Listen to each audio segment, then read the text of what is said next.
ನಾವು ಸಾಗರಕ್ಕೆ ಬಂದ್ವಿ. ಸಾಗರಕ್ಕೆ ಬಂದಾಗ ಅಲ್ಲಿ ಒಂದು ಹೆಣವನ್ನು ತೊಗೊಂಡು ಹೋಗ್ತಾಯಿದ್ರು.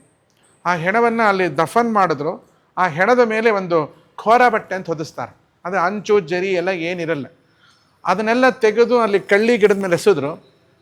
ಹೆಣವನ್ನು ಒಳಗೆ ಮುಚ್ಚಿದ್ರು. ಅದರ ಮೇಲೆ ಬಾಳೆಹಣ್ಣು ತೆಂಗಿನಕಾಯಿ ಎಲ್ಲ ಇಟ್ಟು ಅವ್ರು ನಮಸ್ಕಾರ ಮಾಡಿ ಊದಿನ ಕಡ್ಡಿ ಹಚ್ಚೋದು. ತುಂಬ ಹಸುವಾಗಿತ್ತು. ನನ್ನ ಹತ್ರ ನರಸಿಂಹದೇವರ ಶಾಲಿಗ್ರಾಮ ಅಥವಾ ವಿಗ್ರಹ ಇತ್ತು, ಇವತ್ತಿಗೂ ಇದೆ. ಅದು ನನಗೆ ದೊಡ್ಡ ಸ್ವಾಮಿಗಳು ಕೊಟ್ಟಿರೋದು. ಅದಕ್ಕೆ ನಿತ್ಯ ನಾನು ಅಭಿಷೇಕ ಮಾಡ್ತಾ ಇದ್ದೆ. ಅಂದರೆ ತುಂಬ ನೇಮ ನಿಷ್ಠೆ ಮಡಿ ಮೈಲಿಗೆ ಹಬ್ಬ ಅದು ಲೆಕ್ಕ ಇಲ್ಲ. ಅಷ್ಟು ನೇಮ. ಅಂಗಡಿ ಅವಲಕ್ಕಿ ಕೂಡ ತಿಂದಿಲ್ಲ ನಾನು. ಭತ್ತ ತಂದು ನಾನೇ ಭತ್ತ ಕೊಟ್ಟು ಅವಲಕ್ಕಿ ತೆಗೆದಿರೋದು. ಅಷ್ಟು ನೇಮದಲ್ಲಿದ್ದಂಥವ್ರ ಜೀವನ ಹೇಗೆಲ್ಲ ತಿರುಗಿಬಿಡತ್ತೆ ಅನ್ನೋಕ್ಕೆ ನಮ್ಮ ಅಪ್ಪಾಜಿಗೆ ಹೇಳಿದೆ, ಪಪ್ಪು ಅಲ್ಲಿ ಹೋಗೋಣ ನಡಿ. ಯಾಕೆ ಅಂದರು. ಯಾಕೆ ಅಂತ ಕೇಳಬಾರ್ದು, ಹೋಗೋಣ ನಡಿ. ಅಲ್ಲಿರೋ ತೆಂಗಿನಕಾಯಿ ಬಾಳೆಹಣ್ಣು ತೊಗೊಂಬಾರ್ದು. ಅವರು ತೊಗೊಂಡು ಬಂದರು. ಏನು ಮಾಡೋದು? ನರಸಿಂಹದೇವ್ರಿಗೆ ನೈವೇದ್ಯ ಮಾಡು. ಅಯ್ಯೋ ಇದ್ರದ್ದು ಹೇಗೆ? ಅಲ್ಲೋ ರುದ್ರಾಂತರ್ಯಾಮಿ ಭಾರತೀಯ ರಮಣ ಮುಖ್ಯ ಪ್ರಾಣ ಅಂತಕ್ಕಂಥ ಲಕ್ಷ್ಮೀ ನರಸಿಂಹನ ಸ್ಥಾನವನ್ನು ಸೇರಿಕೊಂಡಿರೋ ಅವನು ಈ ನೈವೇದ್ಯವನ್ನು ಮಾಡಿದ್ರೆ ಅವನು ಸಂತೋಷವಾಗತ್ತೆ ಆತ್ಮನಿಗೆ.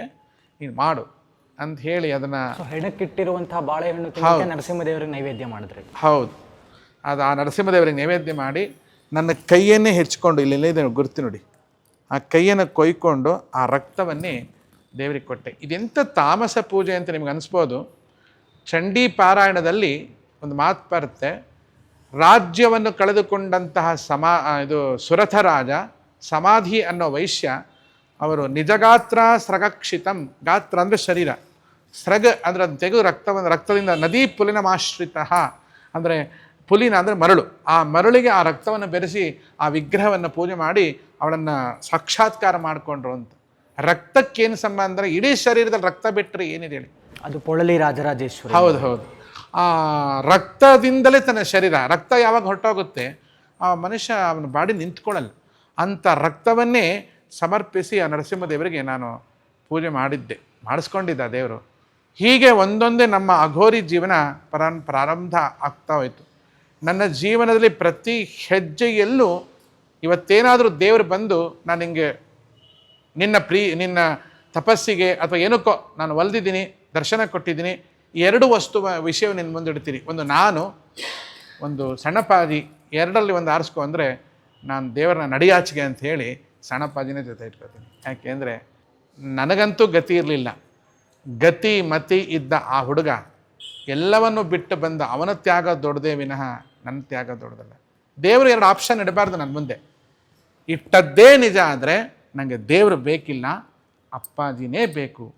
ಯಾಕೆಂದರೆ ನನ್ನ ಹತ್ರ ಬಂದಮೇಲೆ ನಾನು ಪ್ರೀತಿ ಮಾಡೇ ಇಲ್ಲ. ಹುಡುಗನ ತುಂಬ ಹೊಡೆಯೋದು ಬಡಿಯೋದು, ತುಂಬ ನಾನು ಅಗ್ರೆಸಿವ್. ಈಗ ಒಂದು 20 ವರ್ಷದ ಕೆಳಗೆ ನೀವು ನನ್ನ ಬಗ್ಗೆ ಕೇಳಿದ್ರೆ ಏನೇನೋ ಹೇಳ್ತಾರೆ ಬಿಡಿ, ಅದನ್ನು ಕೇಳಿಸ್ಕೊಡಿ ಇದನ್ನು ಕೇಳಿಸ್ಕೊಡಿ. ಯಾಕಂದರೆ ಯೂಟ್ಯೂಬಲ್ಲಿ ಕೃಷ್ಣನ ಬಗ್ಗೆ ಶಿಶುಪಾಲ 101 ಬೈದಿದ್ದಾನೆ, ಅದು ಕೇಳಿಸ್ಕೋಬೇಕಲ್ಲ. ಆದರೆ ಪಾಂಡವರು ಸಕಲ ಋಷಿಗಳು ಭಗವಂತನ ಸಾಕ್ಷಾತ್ ನಾರಾಯಣ ಅಂತ ಹೊಗಳಿದಾರಲ್ವ, ಅದನ್ನು ಕೇಳಿಸ್ಕೋಬೇಕು. ಆವತ್ತಿನ ದಿವಸದ ಜನಗಳನ್ನು ಕೇಳಿದ್ರೆ ಭೈರವಿ ಅಮ್ಮನ ಮುಂದೆ ನೀವು ಹೀಗೆ ಕುತ್ಕೋತೀರಾ. ಇವತ್ತು ನನ್ನ ಶೋಲಾ ಶೃಂಗಾರ ನೋಡ್ತಾ ಇದ್ದೀರಾ.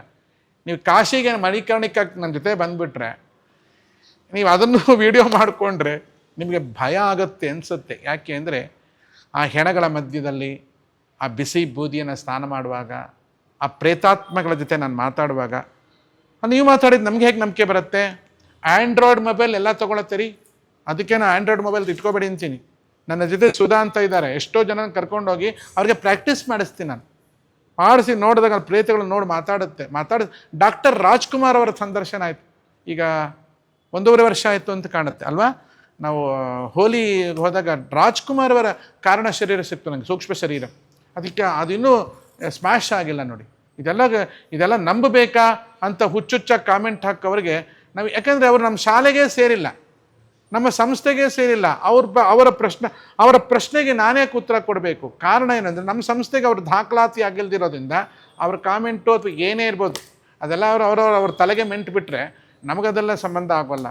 ಇಂಥದ್ದೆಲ್ಲ ತುಂಬ ಅದ್ಭುತವಾಗಿರ್ತಕ್ಕಂಥ ಜರ್ನಿ ನನ್ನ ಜೀವನದಲ್ಲಿ ನಡೆದಿದೆ, ನಡೀತಲೂ ಇದೆ. ಇದನ್ನು ಹೇಳ್ತಾ ಹೋದರೆ ಇದು ಮುಗಿಯೋದ ಕಥೆ.